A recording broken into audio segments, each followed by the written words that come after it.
एक समय की बात है। एक बड़े और शक्तिशाली राज्य में एक बुद्धिमान लेकिन चिंतित राजा रहता था। राजा के मन में हमेशा 3 सवाल घूमते रहते थे जो उसे परेशान करते थे। पहला सवाल था, किसी भी काम को करने का सही समय क्या होता है। दूसरा सवाल था, सबसे जरूरी व्यक्ति कौन होता है। और तीसरा सवाल था, सबसे जरूरी काम कौन सा होता है। राजा ने पूरे राज्य में घोषणा करवा दी कि जो इन 3 सवालों के सही जवाब देगा उसे बड़ा इनाम मिलेगा। कई विद्वान, पंडित और मंत्री राजा के पास आए और अपने अपने जवाब देने लगे। किसी ने कहा, सही समय कैलेंडर से पता चलता है, तो किसी ने कहा सलाहकारों से, किसी ने कहा सबसे जरूरी व्यक्ति मंत्री है, तो किसी ने कहा सैनिक। लेकिन राजा को किसी का भी जवाब संतोषजनक नहीं लगा।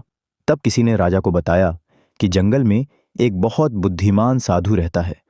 राजा ने साधु से मिलने का फैसला किया। वह साधारण कपड़े पहनकर अकेले जंगल की ओर चल पड़ा। जंगल के बीच उसे एक छोटी सी झोपड़ी दिखाई दी जहां साधु रहता था। साधु जमीन खोद रहा था और काफी बूढ़ा दिखाई दे रहा था। राजा ने जाकर अपने 3 सवाल साधु से पूछे, लेकिन साधु ने कोई जवाब नहीं दिया और चुपचाप जमीन खोदता रहा। राजा ने देखा कि साधु बहुत थक गया है, इसलिए राजा ने खुद फावड़ा लेकर जमीन खोदना शुरू कर दिया। तभी अचानक जंगल से एक घायल आदमी दौड़ता हुआ वहां आया। उसके शरीर से खून बह रहा था और वह बहुत कमजोर था। राजा और साधु ने मिलकर उसकी पट्टी की और उसकी जान बचाई। रात भर राजा उसकी देखभाल करता रहा। सुबह जब वो आदमी होश में आया तो उसने राजा से माफी मांगी। उसने बताया कि वह राजा का दुश्मन था और उसे मारने आया था। लेकिन जब उसने देखा कि राजा ने उसकी जान बचाई तो उसका दिल बदल गया। वह राजा का सच्चा मित्र बन गया। तब साधु ने राजा को उसके 3 सवालों के जवाब समझाए।